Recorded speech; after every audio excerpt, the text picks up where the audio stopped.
Jetons maintenant un coup d'œil aux préconfigurations avec des coins inclinés. Pour ce faire, je prépare une armoire d'une largeur de 1500 mm, je double-clique sur l'armoire, et je passe à l'onglet Préconfiguration.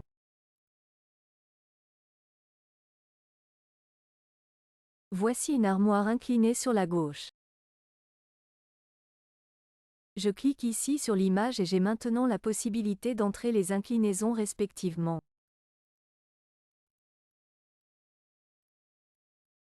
Je vais simplement mettre 100 vide 100, ici. À droite également, 100 vide 100. Et le nombre d'éléments verticaux détermine finalement le nombre de façades ici à l'avant. La vue aurait ici une seule façade, et nous faisons ici simplement une séparation en deux, et je confirme avec OK. Maintenant, une valeur est définie qui représente l'épaisseur de la façade. Ici, nous pouvons aussi entrer une valeur arrondie de 27. Et cette valeur, nous le voyons lorsque nous confirmons ici avec OK.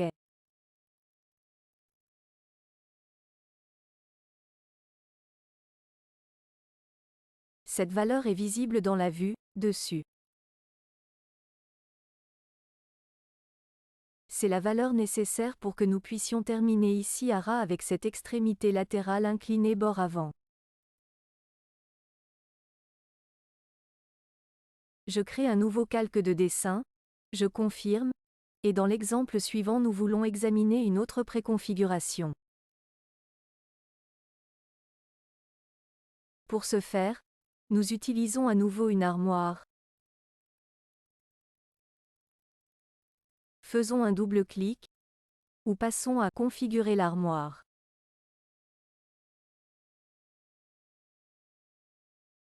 Dans la palette d'informations, nous avons maintenant des façades qui traversent les segments. Je clique simplement dessus et je peux entrer les hauteurs de segments de bas en haut. Nous avons ici, par exemple, en bas 400 mm. Puis nous avons 2 mm de jeu. Puis nous avons à nouveau 400 mm. Et ici 0 mm de jeu. Et nous avons à nouveau 400 mm. Et ensuite nous faisons encore 2 mm de jeu ici. Et dans le segment suivant, disons nous mettons 200 mm.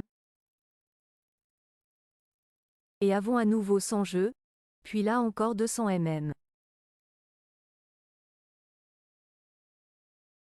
Je confirme avec OK et je vois le résultat en haut à droite. Et nous voyons maintenant que nous avons ainsi les façades continues souhaitées, et le plancher intermédiaire est donc un plancher fixe. Sur ce plancher intermédiaire, une porte est maintenant tirée au-dessus. Cela se passe dans Configurer l'armoire, dans la section Front, et ici nous voyons que les ajouts ont été faits en conséquence. Si je devais fusionner la porte inférieure avec pour le segment inférieur, il serait seulement nécessaire, dans le définition de segment inférieur, de mettre un ajout de 0. Et dans le segment suivant également d'entrer ici un 0. Et ensuite ces segments seraient à nouveau fusionnés, car il n'y a pas d'espace ici.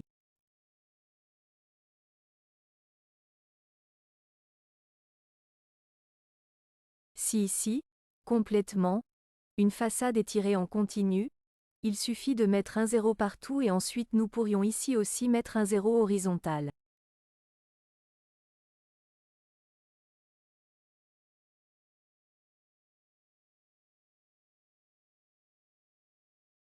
Cela entraînerait alors la création d'une façade continue ici.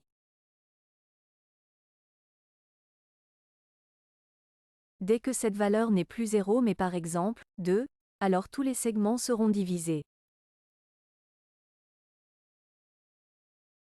Afin de générer des joints différents pour chaque segment, nous avons ici la possibilité de travailler avec les préconfigurations,